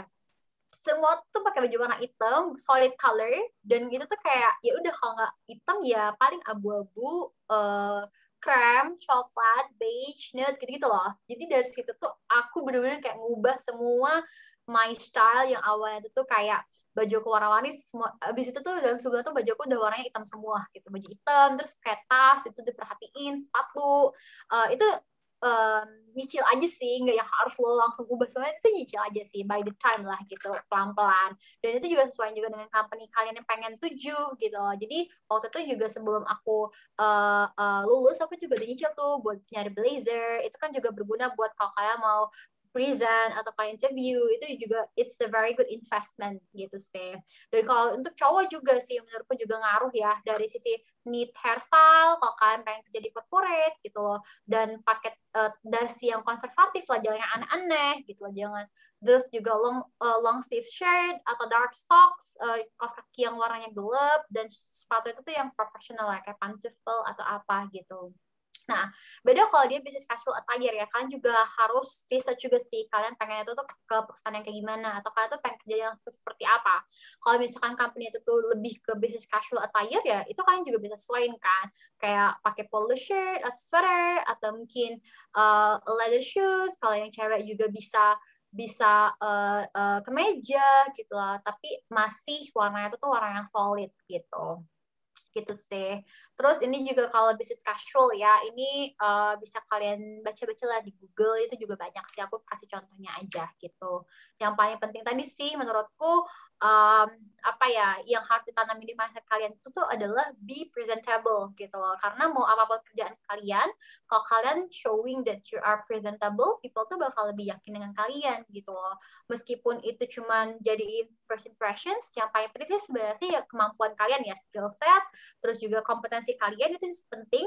Tapi kalau package gitu tuh nggak all in one tuh sebenarnya juga percuma gitu. Karena aku juga banyak sih nemu orang-orang yang potential, yang pinter, yang apa ya namanya, yang ambis, yang ngomongnya itu tuh bagus banget, tapi they don't taking care of their body gitu ya, look juga gitu. Dan menurutku tuh sayang banget. Dari situ tuh orang tuh lebih apa ya, the trust yang bakal dikasih kalian tuh susah. Misalkan ya, mungkin aku kasih contoh dari kerjaan aku kali ya. My work waktu itu sebagai konsultan, klien aku tuh rata-rata tuh direktur dari perusahaan-perusahaan multinasional, which is most of them tuh bule, dan umurnya tuh mungkin udah seumuran bapak aku gitu loh. Nah, dari situ tuh adalah gimana caranya tuh kamu building trust, gimana sih orang-orang si direktur-direkturnya itu tuh percaya aku bisa ngerjain kerjaan itu gitu loh, which is aku waktu itu cuman fresh graduates gitu loh, kayak lo kalau nggak fresh graduates kan kayak bocah gitu, kayak bisa apa gitu kan. Tapi waktu itu I'm trying my best juga to look professional gitu. Aku ya I'm wearing blazer, aku nentuin kayak tas aku, no ransel, terus aku juga kayak mencoba kayak make myself presentable lah gitu. Jadi at least kalaupun meskipun aku fresh graduates ya dia nggak perlu tahu juga kan. Tapi ketika dia aku meyakinkan I can do the job, itu jadi nggak apa-apa juga gitu. Bahkan teman-teman aku yang mungkin usia itu masih 25 tahun, dia kayak rela gitu loh berpenampilan kayak usia 35 tahun demi biar lebih kelihatan mature aja gitu loh, bukan karena kayak minor lo kayak pakai lipstick merah ngapain sih gitu. Padahal sebenarnya it's very important in negotiation process gitu. Kalau kalian mau doing kayak karena kontrak sama orang yang mungkin powerful, yang mungkin dia pinter banget ego, nah itu kalian juga bisa use your strategy untuk to win the business gitu. Jadi itu another topik sih sebenarnya, tapi mungkin kalian bisa dapat gambaran lah ya gitu on how being presentable can influence you in a lot of things. Itu nggak yang harus cantik atau kayak gimana, no, I don't talk about it, tapi lebih make yourself look more presentable, which is misalkan you can use a very simple makeup, atau mungkin you can wear a proper clothes, itu kalian bisa cari-cari di Pinterest, itu baik banget. Dulu aku juga, to be honest, kind of struggling karena waktu itu di kantor aku tuh nggak ada pakai kerudung satupun, jadi aku kayak have no idea kan gitu, kayak how should I look gitu loh, kayak kalau kerudung di professional attire itu tuh seperti apa sih. Jadi ya udah aku browsing aja di Pinterest gitu, atau mungkin ya I look on Instagram. Jadi itu by the time pelan-pelan aja sih gitu. Oke. Mohon izin Kak Alma, kita udah memasuki sesi Q&A. Oh, oke. Ya, siap. Ini banyak banget Kak Alma yang nanya, Masya Allah. More than 10 people, and then so langsung aja kita membuka sesi question and answer untuk seluruh peserta yang hadir. Teman-teman juga wajib menyimak karena di akhir sesi acara akan ada door prize satu buah buku Juang Tak Berujung dari PPIAU. Oke Kak Alma, jadi kita udah menyaring pertanyaan di sini. Sebenarnya banyak banget, tapi mudah-mudahan sampai 10.25, maaf, waktu Malaysia dan 9.25 waktu Indonesia Barat, kita akan pilih sebanyak-banyaknya. Kalau terkumpul dengan waktu yang tersedia, akan kita tambah more than 3 questions. Oke, untuk pertanyaan pertama Kak Alma. Dari, mohon maaf ini. Saya, oke. Wow, lupa di ini ya. Oke, pertanyaan yang pertama ini dari Nandini Poltekkes Bengkulu. Wow, ini dari Sumatera Kak Alma. Jadi Kak Alma, di sini banyak banget pesertanya, more than 100 peserta yang dari Sabang sama Merauke. Ada juga teman-teman dari Sudan, dari Mesir, dan teman-teman international student lainnya. Wow, luar biasa banget. Baik, langsung aja ke pertanyaannya. Menurut Kakak, yang paling sulit membangun personal branding lewat online apa offline? Dan bagaimana cara Kakak membangun personal branding yang kuat dengan teman offline ketika kita memiliki sifat yang introvert? Oke, baik. Kepada Kak Alma, dipersilakan. Menurutku sih itu tergantung ya gitu. Kalau offline sama online itu tuh sebenarnya sih menurutku lebih gampang online gitu, karena everything can be accessed to online, dan kalian juga bisa, you know, its decision is on yours ya nggak sih, kalian tuh mau present diri kalian tuh seperti apa. Kalian bisa ngedit Facebook kalian bisa nge-lock akun Facebook kalian yang zaman-zaman kalian SMP, atau mungkin kalian juga bisa kayak nge-lock Twitter kalian, atau mungkin kalian bisa lah gitu control it through your LinkedIn gitu. Tapi kalau dari sisi offline branding itu bakal lebih susah banget sih menurutku, karena kita nggak bisa ngontrol apa yang orang pikirin tentang kita kan. Tapi itu bisa dilakukan itu tuh dengan konsistensi sih. The more konsisten kalian menampilkan itu, the more people will believe on you gitu loh. Jadi orang kan mindset itu tuh bakalan tertanam ketika kita present itu tuh secara terus-menerus gitu. Jadi I think lebih gampang control your social presence, tapi your offline presence itu juga harus dicicil lah gitu, harus ditemuin lah dari sekarang gitu sih. Terus yang kedua tadi pertanyaan apa? Yang kedua, bagaimana cara membangun personal brand dengan introvert, sifat ya? kita yang introvert? Okay. I've got a lot of people in my life yang dia tuh super introvert. Kalau kalian tahu, ada salah satu mapres mahasiswa berprestasinya UI, he is very introvert. Dia salah satu mentee aku lah gitu di kampus. Jadi gimana caranya kalian fokusnya tuh jangan ke introvert, itu kan lebih ke personality trait kan ya gitu ya, sebenarnya itu tuh nggak terlalu ngaruh. Yang paling penting itu sebenarnya adalah ya kompetensi gitu loh. Jadi meskipun kalian introvert, tapi ya bukan berarti kalian nggak bisa ngomong kan, bukan berarti kalian bisu kan gitu. Benar banget. Iya kan, jadi temen aku tuh, my juniors tuh dia introvert banget. In terms of social setting dia nggak yang agresif, kayak misalkan kalau networking itu tuh dia harus ngasih kartu nama segala macam, enggak yang try too hard. Tapi ketika dia dapet kesempatan untuk berbicara, atau mungkin dia ikut lomba MUN, dia ikut lomba debate, dia tuh kelihatan he's very good on that gitu. Jadi orang kalau dia nggak dia ngomong tuh orang bakal dia mendengerin, meskipun dia introvert, meskipun itu membutuhkan energi ya buat talking gitu, karena itu something yang mungkin agak beda nih dengan personality dia. Kayak biasanya kan orang yang pintar ngomong itu tuh biasanya relate sama orang extrovert ya nggak sih, dan orang introvert itu tuh biasanya lebih nyaman dengan data gitu. atau mungkin ngulik-ngulik gitu. Jadi itu sebenarnya nggak masalah sih. Yang penting dari sisi kompetensinya seperti apa gitu. Jadi ya just don't use extrovert atau introvert sebagai apa ya namanya, sebagai alasan untuk lah. tidak berkembang ya Kak. Iya. No excuse ya gitu. Oke, baik. Untuk pertanyaan selanjutnya Kak, ini dari Fauzan Universitas Pajajaran. Kak, if we already know what specific things that we want to solve to public, terus kita udah start doing it, but dalam perjalanan menghadapi kebingungan to find what's the next branding content. So how to be sustained by not stuck on that situation? Baik.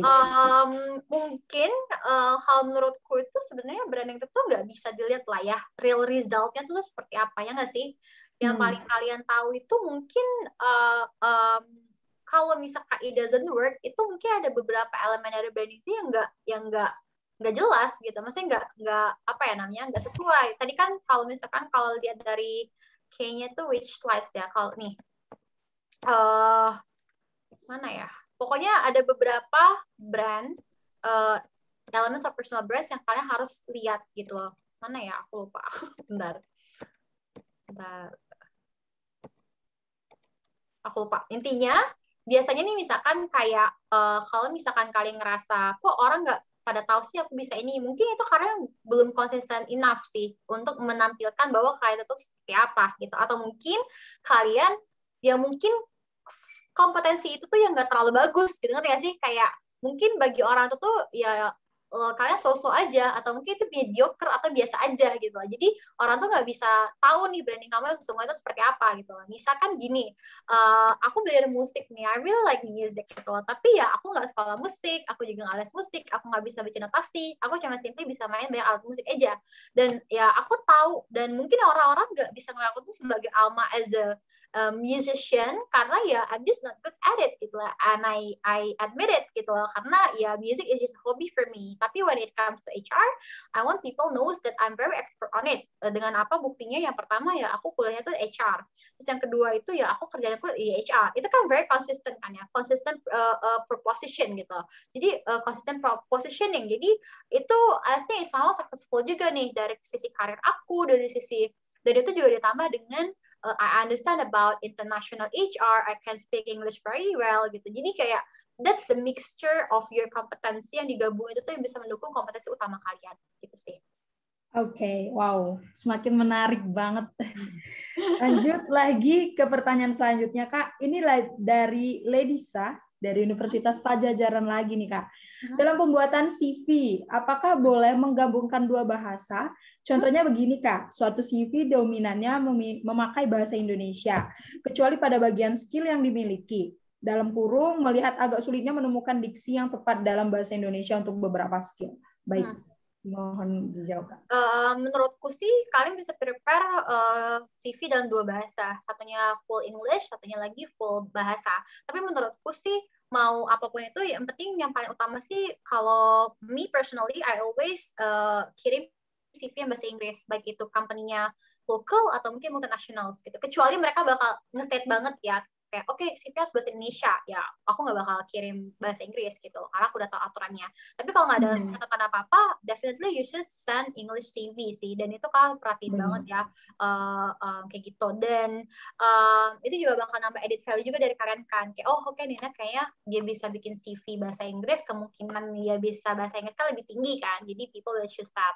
Tapi kalau misalkan kayak tergantung company juga sih, kalau kalian mungkin daftar BUMN, mungkin orang-orang kayak apaan sih nih anak pakai bahasa Inggris gitu loh. Ini kan this is Indonesia, karena kan orang suka salty gitu kan. This is Indonesia, kayak ya udah kamu bahasa Indonesia aja. Itu juga kalian harus sesuaiin dengan market kalian kan. Tadi aku bilang balik lagi sih, kalian juga harus targeted nih. Kalian mau marketing mau branding diri kalian itu tuh di komunitas yang kayak gimana. Kalau it's fully of local people ya that's fine gitu lah, pakai bahasa Indonesia aja. Tapi menurutku sih biar aman sih bahasa Inggris dulu gitu. Tapi kalau mau di mixture itu tuh yang bener ya. Misalkan kayak ada beberapa kosakata bahasa Inggris yang nggak ada di Indonesia ya nggak apa-apa gitu. Oke. Kayaknya ini kita pengen lanjut lagi ya webinar ya Kak untuk khusus di CV kayaknya ini. Iya sebenarnya ada sih, tapi nanti lanjut di sesi lain ya. Oke, selanjutnya Kak dari Devanila Unsud. Kak, bagaimana cara memperbaiki sebuah personal branding? Apabila kita sudah dikenal atau dicap, wow. Apabila kita sudah dikenal atau dicap akan sesuatu hal yang bisa dibilang kurang baik menurut orang-orang. Dan bagaimana cara yang tepat, Kak, untuk memperbaikinya? Oke.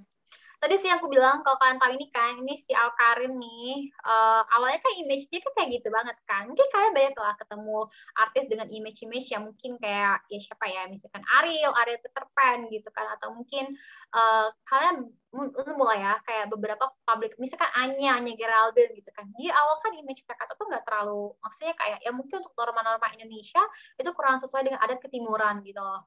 Tapi by the time, dia itu fokus dengan sesuatu yang dia bisa banget gitu. Misalkan kalau dari sisi Alkarin, dia menggunakan power dia tuh untuk bikin movement yang positif, dan dia melakukan itu tuh dengan konsisten, which is itu bisa shifting persepsi orang tentang dia gitu loh, ya nggak sih? Itu kan sebenarnya bisa kan. Kalian kan mungkin sekarang juga mikir kayak, ya meskipun Karin rebel, tapi kan dia menggunakan duit dia untuk sesuatu yang baik, ya that's fine gitu. Jadi itu termaafkan bagi orang-orang. Atau mungkin kayak misalkan si Anya Geraldine kan di awalnya tuh dikira kayak, ih dia seksi banget, dia nunjukin muka doang gitu kan. Awalnya kan orang kayak gitu kan. Atau misalkan gaya pacaran dia terlalu barat banget deh gitu. Tapi ya by the time dia dapat kesempatan buat acting, dia main iklan, jadi dia nggak cuma cantik doang, tapi dia juga punya skill lah gitu. Jadi orang bisa shifting their point of view about the people gitu. Jadi by the time kalian just do good thing aja sih gitu, pelan-pelan.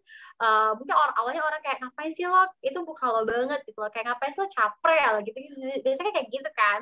Tapi ya nggak apa-apa, yang penting if it's as long as it's a good thing, you can do it as you wish gitu ya, selama itu nggak ngerugiin orang lain sih sebenarnya nggak apa-apa juga. Tapi itu harus dilakukan secara konsisten, jadi orang tuh bisa tahu, oh ini anak berubah beneran gitu.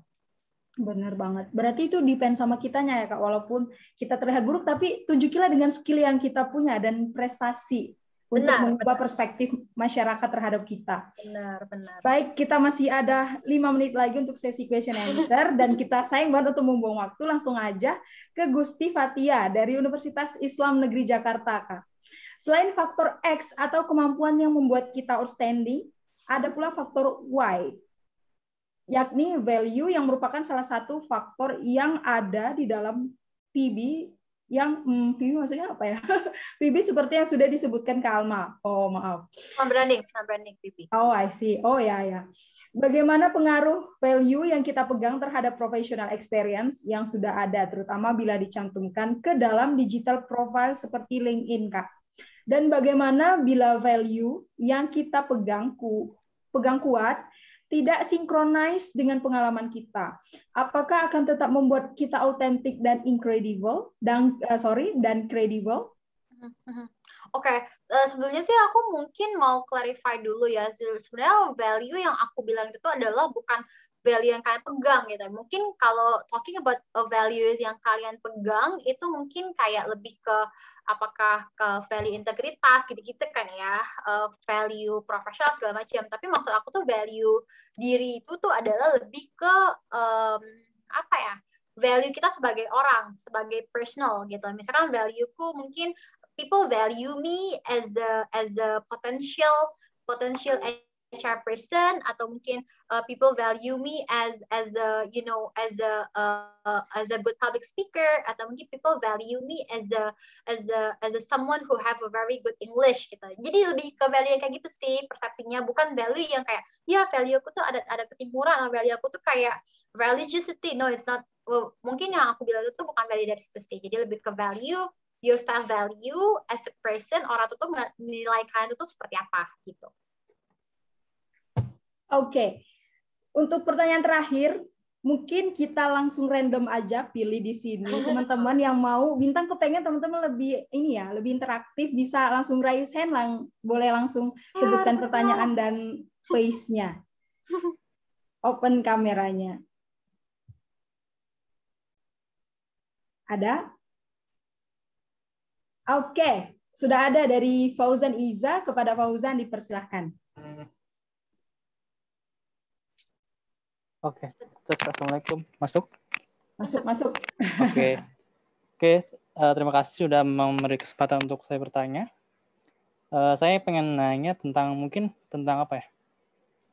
Kan tadi Kak bilang kalau misalkan ketika kuliah itu mencari semua kegiatan gitu, semua kegiatan kita coba. Nah, menurut Kakak lebih baik menjadi spesialis atau generalis? Mungkin itu aja. Thank Terima you. kasih. Ya, thank you ya Fauzan. It's a very good questions dan itu juga salah satu yang aku wonderingin banget sih ketika aku kuliah gitu loh. Kayak apakah aku harus jadi generalis atau master of none atau master of one gitu loh, atau jadi spesialis yang ngerti satu itu gitu loh. Tapi sih menurut aku itu tergantung kayak analisis diri kalian ya. Karena dulu aku ngerasa aku generalis banget karena aku bisa banyak hal, I can do a lot of things, tapi aku gak ngerasa kayak apa sih yang aku bisa jual gitu loh. Karena kalau lo bisa semuanya, ya orang nggak tahu kan kalian bisanya apa, ya nggak sih? Gitu. Jadi people only see me kayak, oh ya Alma bisa doing a lot of things juga aja gitu. Even dari zaman SMP, SMA tuh aku tuh nggak tahu nih mata pelajaran apa yang aku suka tuh aku nggak tahu. Jadi kayak udah sama, jadi nilainya sama gitu. I don't even know mau ikut olimpiade apa, itu aku nggak tahu gitu loh. Tapi aku nemu hikmahnya juga sih waktu itu ketika aku bisa suka semuanya dan nggak punya kecenderungan, instead of jadi anak yang ikut olimpiade apa sampai tertentu, aku lebih jadi kayak ikut siswa berprestasinya gitu. Jadi kayak ada plus minusnya kan. Jadi kalau ikut siswa berprestasi atau mapres itu kan semua aspek kan dinilai. Jadi itu bisa lebih make yourself more easier juga gitu. Jadi jangan overthinking dari hal itu. Tapi by the time kalau mau join ke dunia profesional itu baru penting. Karena menurutku kalian harus figure it out nih. Kalian tuh mau nunjukin skill set yang mana nih yang paling dominan gitu loh. Misalkan kayak aku tadi ke awalnya aku galau banget sih kayak aku tuh bisanya apa sih gitu loh. Kayak aku bisa bahasa Inggris, aku bisa ngomong, aku bisa music, I can do sport. Jadi aku bisa tapi nggak ada yang dominan gitu loh. Tapi pas aku inget-inget, oh ya kayak aku bisa using my majors nih gitu nih. Kayak ini ada di slide-nya deh, bentar ya. Kayak ada. Bentar ya. Ada di slide bentar. Nih, kalian bisa lihat dari sini. Jadi, pertama nih, mungkin kalian, misalkan kalian anak marketing atau anak engineering gitu loh. Jadi, kalian tahu detailnya seperti apa, itu bisa kalian pakai. Jadi, kayak, oke, aku spesialis itu tuh di teknik electricity gitu, arus kuat atau arus lemah gitu kan. Nah, jadi itu nggak cuma tahu secara permukaan aja ya, tapi lebih ke detailnya gitu. Terus yang kedua, dari sisi communication skills ya gitu, apakah kalian well spoken, spot on, sharp, atau kalian lebih kayak gitu-gitu. Atau mungkin, bentar ya, kayak bukan yang ini dah. Sorry. Bentar. Oh ini, nih. Jadi kalian bisa cari tahu dari sini gitu. Misalkan nih kayak kalian anak itu tuh data driven banget, lebih suka ngolah-ngolah Excel atau kalian lebih suka ngeliat data yang banyak terus diolah, dibikin grafik segala macam, itu kalian bisa kerja di consulting atau research gitu. Atau mungkin kalian ngerasa kayak aduh kayak gue ngomongnya bacot banget deh gitu dan pinter ngejual, pinter mempengaruhi orang atau punya negotiation skills, udah kalian bisa di sales driven gitu. Kalian bisa present yourself as a sales driven person dan bisa kalian kayak kalau di organisasi kalian bisa ikut sponsorship atau fundraising atau kalian kerja di corporations yang sales atau marketing staff, atau misalkan dari sisi people driven nih, kalau kayak aku kan I love to talking, I love to meet people, itu bisa kayak oke, orang tuh taunya meskipun Alma bisa banyak hal tapi yang paling utama dari dia itu adalah dia people driven banget nih gitu, karena dia tadi sih. Terus yang kedua tuh dari sisi know what you master on gitu. Misalkan tadi kalau kalian dari sisi profesional atau anak medical atau anak medicine, pharmacy, engineering, finance, modeling atau journalistic atau entertainment. Jadi simply our education background itu bisa jadi your main skill set spesialisnya, dan environment yang you like the most sih. Jadi biasanya ada perusahaan itu yang fast pace, slow pace, industrial, office atau mungkin yang di field atau yang di site segala macam. Jadi kayak bisa cari being more specialist. Jadi kalian bisa tahu nih kalian mau kerja di mana gitu. Tapi nggak menutup kemungkinan orang-orang kan bisa switch karir kan, ya nggak sih? Kayak awalnya dari dia kerja di bank tapi tiba-tiba dia kerja di marketing. Jadi kayak lebih ke finding out apa sih yang paling kalian bisa dari mungkin dari education background kalian atau mungkin non education background gitu. Oke, semakin menarik.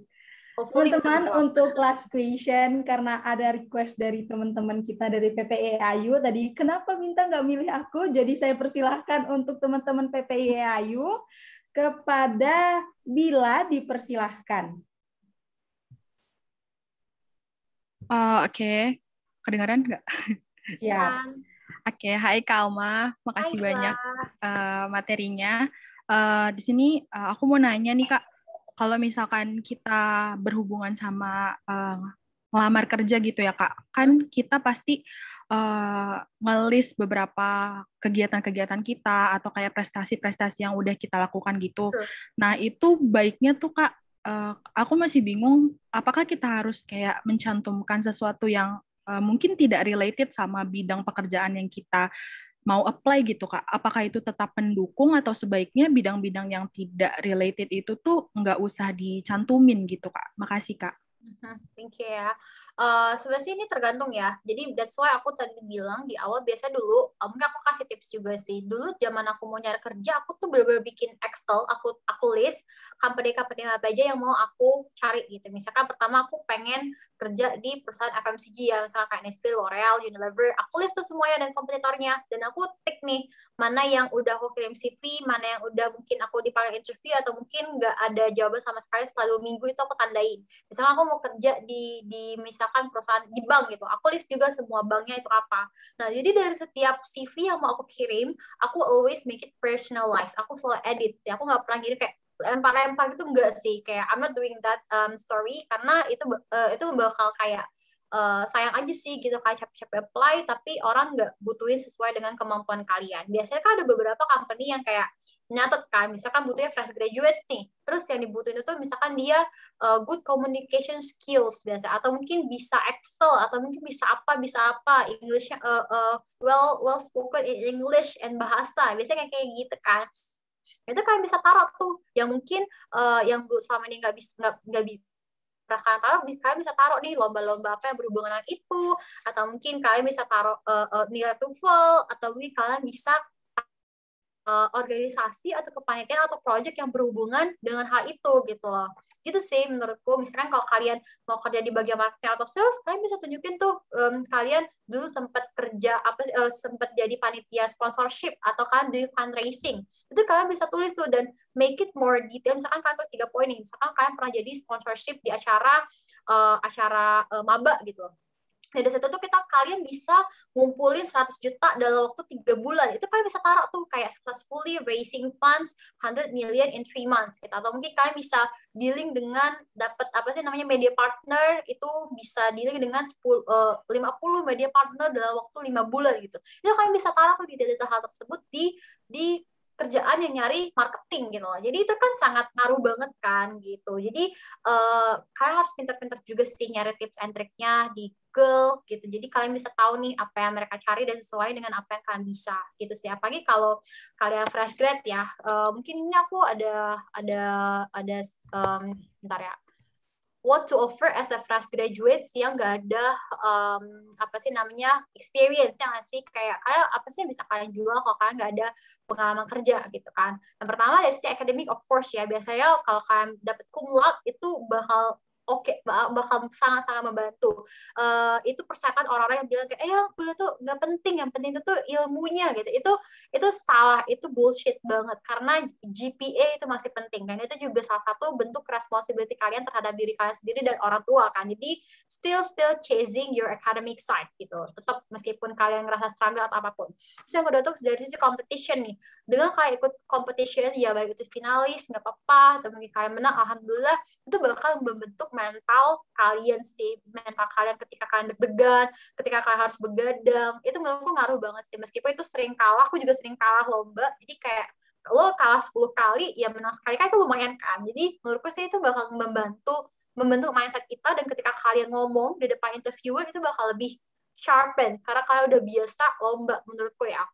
Yang ketiga itu organizations juga penting. Biasanya perusahaan itu tuh suka anak-anak yang ikut organisasi, karena dia udah luas kan. Luas anak-anak organisasi, misalkan anak BEM, dia biasa ngomong sama rektorat, atau dia biasa ngomong sama media, bahkan kan anak-anak BEM UI kan biasa kayak gitu kan. Atau mungkin dia biasa ngomong sama direktur, sponsor gitu loh. Jadi people love, perusahaan itu lebih suka sama orang-orang yang emang udah well built lah. Jadi dia nggak perlu ngembangin macam-macam ya nggak sih. Kalau bener-bener anaknya tuh top zero, anaknya kupu-kupu, itu aku sering banget sih share ke teman-teman bahwa pakailah segala hal gunainlah segala kesempatan yang kalian bisa dapat, bisa lakuin, karena kalian masih muda kan, masih muda, energi juga masih banyak gitu, enggak yang kayak aku atau teman-teman kayak dari umur 25 tahun ke atasnya yang udah dikit-dikit capek gitu kan. Kalian masih energik banget, jadi kalian harus pakai. Dari sisi scholarship nih, ini juga penting. Waktu itu aku sempat ikut beberapa kayak Astra First, terus aku juga sempat ikut Semi juga. Itu beberapa scholarship yang ditawarin sama perusahaan itu tuh biasanya bikin kalian tuh dapat program self development kan, biasanya diikutin seminar lah, diikutin ada pembicara, diikutin training kan, itu tuh bisa membentuk kalian juga tuh. Dan biasa waktu itu aku alhamdulillah banget dapet kayak kemudahan akses gitu loh. Jadi kalau aku mau masuk Astra ya udah aku tinggal bilang mentorku dan bisa langsung set interview, nggak perlu yang kayak teman-teman yang lain yang harus tes dulu lah, psikotes segala macam, udah itu nggak perlu. Jadi mungkin kalian bisa cari cara ini juga waktu itu. Nah, ya dan mungkin dari sisi terakhir internship, kalian bisa, biasa kan anak intern kan bisa langsung jadi diterima kan ya, bisa kalau kalian bagus perform bisa langsung ditawarin tuh, jadi itu bisa dipakai. Dan yang terakhir social impact, atau mungkin kalian punya YouTube channel, blog, project dan sebagainya gitu. Wow, keren banget.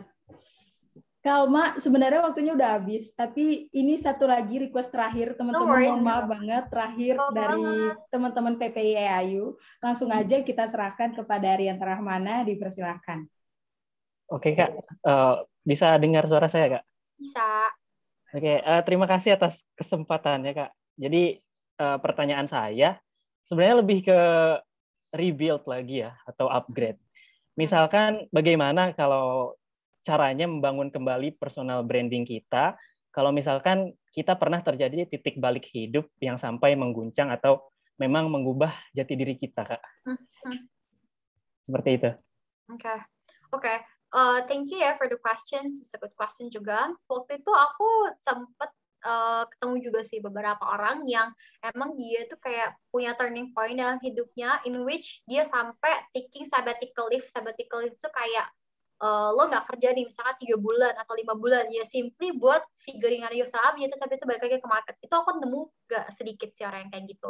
Jadi biasanya kayak dia awalnya tuh kerja di consulting, tapi karena kerjaan consulting atau audit misalkan ya, kalau kayak akuntansi itu biasanya kerja di auditor atau mungkin akuntan itu stressful banget kan, kayak kerja sampai jam 2 malam, itu bener-bener kayak capek, stres, bener-bener no life banget kan. Terus dia stop dari kerjaan itu, dia bener-bener capek, jadi dia kayak ya udah taking break selama beberapa bulan. Lalu dari situ kayak ketika dia balik dari break itu tuh dia nemuin kayak I don't want to work in this field anymore gitu loh. Jadi dari situ tuh dia starting fresh dan dia benar-benar apply ke company benar-benar marketing banget gitu loh, atau mungkin yang dari sales banget dah, kayak dia kayak rasa kayak I don't want to have any passion anymore di sini karena aku udah nyicipin kerja di sini, jadi aku nggak mau lagi. Jadi kayak dia branding something new, dan menurutku sih itu worth to try juga, karena banyak juga company yang masih nerima orang dengan gak ada experience, tapi skill set yang dia punya itu tuh bisa relevan dengan yang dibutuhin market gitu. Jadi nggak semata-mata harus sama jurusan segala macam, enggak sih. Yang penting kalian punya skill set yang dibutuhin, ya that's fine gitu. Even kalau kalian nggak punya pengalaman HR pun sebenarnya nggak apa-apa juga. Banyak juga orang kerja di HR dari teknik itu juga banyak gitu. Atau mungkin anak-anak teknik yang kerja di apa sih, di bank itu juga banyak kan. Jadi sebenarnya nggak masalah sih gitu. You can starting fresh, starting brand new. Yang penting tadi sih kalian harus showcasing your skill set itu secara konsisten. Misalkan tadi kayak kalau misalkan kalian ngerasa pengen balik lagi ke dunia business development atau mungkin doing sales kan dari kerjaan auditor gitu, kalian bisa taruh tuh lomba-lomba kalian yang melibatkan dengan public speaking, atau mungkin lomba-lomba debate, atau mungkin kayak kalian punya kesempatan jadi moderator atau speaker, itu bisa ditaruh di paling atas gitu, kayak paling kalian bisa mainin di CV juga kan, karena CV itu it's the very fastest way untuk menunjukin siapa diri kalian sebenarnya gitu. Wow, amazing. Semoga menjawab ya. Kalau bisa jawab, Masya Allah, luar biasa. Banyak banget pertanyaannya, Kalma. Cuma waktu kita telah habis, teman-teman. Mohon maaf. Mungkin bisa pertanyaannya di lain kesempatan. Baik, terima kasih kepada seluruh peserta yang telah bertanya. Semoga jawaban yang diberikan ke Alma dapat menjawab wondering kita dalam membangun citra diri di era digital ini. Oke, Kalma, sesuai dengan janji kita di awal, akan memberikan door prize, satu buku Juang Tak Berujung. Jadi buku ini merupakan hasil karya perjuangan anak rantau Persatuan Pelajar Indonesia Al-Bukhari International University, dan memang betul-betul sangat menginspirasi. Oke, sistemnya seperti ini, teman-teman. Kepada seluruh peserta dimohon untuk raise hand atau boleh jawab saya di chat box. Jadi yang pertama langsung tulis saya atau raise hand, tapi mungkin lebih baik saya di chat box. Peserta tercepat akan kita mention namanya dan persilahkan untuk menjawab. Begitu ya teman-teman. Oke, baik, kepada Kak Alma, waktu dan tempat kami persilakan untuk memberikan pertanyaan. Oh, ini aku kasih pertanyaannya? Iya. Oke. Apa ya, sebutkan apa-apa aja yang bisa kalian tampilin as a fresh graduate yang nggak ada yang belum ada pengalaman pekerjaan. Saya Kak. Boleh, sabar, diulang sekali lagi teman-teman. Tulis saya aja di chat. Oke. Tapi terserah Bintang. Oke, siap. Saya di chat box. Boleh sekali lagi Kak pertanyaannya? Sebutkan apa-apa aja faktor yang mungkin kalian bisa tampilin di CV ataupun secara personal branding kalau kalian tuh nggak punya pengalaman kerja sebagai profesional gitu. Wow. Oke, kepada Haryanti Wulandari dipersilakan untuk open mic dan open kameranya. Siap-siap kalau jawaban dari Haryanti ini belum tepat menurut Kak Alma, kita langsung turun ke bawahnya ya. Oke, terima kasih Kak. Baik, mana saya orangnya? Orangnya kedengaran? Oh, siap. Oke, mungkin operator boleh di-pin ke Haryantinya.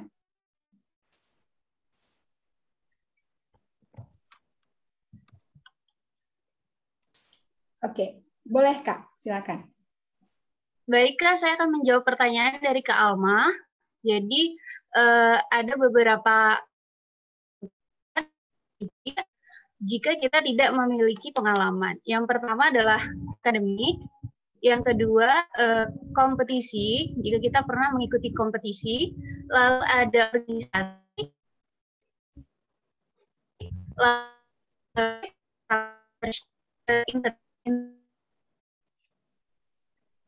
Kayak kepotong nggak sih? Boleh diulang nggak? Ayo sekali lagi tuh dikasih kesempatan, kalau enggak kita lanjut. Baik, yang pertama adalah akademik, GPA kita, itu penting banget. Lalu yang kedua kompetisi yang pernah kita ikuti. Lalu yang ketiga organisasi yang pernah kita ikuti juga. Lalu ada beasiswa atau scholarship. Lalu ada internship atau magang, dan social impact kita. Wah, bener. Kamu bisa apa sih? Tangan untuk Kak Haryanti. Wow, ini nyimak sekali ya. Nyimak banget ya. Kak. Oke, kami ucapkan selamat kepada Kak Haryanti. Dimohon untuk mengirimkan data alamat, nama lengkap, nomor handphone kepada Bintang secara personal atau bisa ke Kakak Panitia Gito Suhendra di sana. Baik, Kak. Baik. Terima kasih. Selamat. Baik, tidak terasa teman-teman, sudah hampir 2 jam kita bersama ya, walaupun sebenarnya ini masih kurang banget, masih banyak banget yang pengen kita tanyakan. Terima kasih kepada Kak Alma atas materi yang sangat luar biasa, yang betul-betul menginspirasi kami anak muda untuk lebih mempersiapkan diri dalam membangun personal branding. Semoga materi yang Kakak sampaikan dapat diterima oleh peserta dan tentunya dapat memberikan gambaran jelas mengenai personal branding di era digital ini. Oke teman-teman, sebelum Bintang tutup, Bintang ingin menghimbau bahwasanya kita ada lanjutan webinar, yaitu dari, mohon maaf, izin membuka dulu. Iya, webinarnya mana nih? Ini dia, webinar Is Being Positive Always Good. Jadi teman-teman bisa langsung daftar, kita taruh linknya di grup yang telah kita sediakan. Baik, inilah teman-teman akhir acara kita pada malam hari ini, luar biasa dengan peserta yang masih betul-betul masih lebih dari 100, luar biasa. Semoga webinar ini dapat memberikan manfaat untuk kita ke depannya. Baik, rasanya kurang lengkap kalau kuliah di Malaysia tidak ada pantun. Jadi Bintang akan tutup closing malam ini dengan 1 pantun untuk teman-teman semua. Pergi merantau ke Malaysia, tidak lupa untuk mempersiapkan diri. Kepada seluruh hadirin semua, saya ucapkan, saya Bintang dan kru yang bertugas mohon pamit undur diri. Kami ucapkan terima kasih kepada seluruh peserta yang telah hadir hingga sesi akhir acara ini, dan jangan lupa untuk mematuhi protokol kesehatan dan mengisi absensi yang telah disediakan di chat box yang tersedia. Sampai jumpa di webinar PPI EAU selanjutnya, dan wassalamualaikum warahmatullahi wabarakatuh. Thank you teman-teman. Jangan lupa untuk follow Instagram KA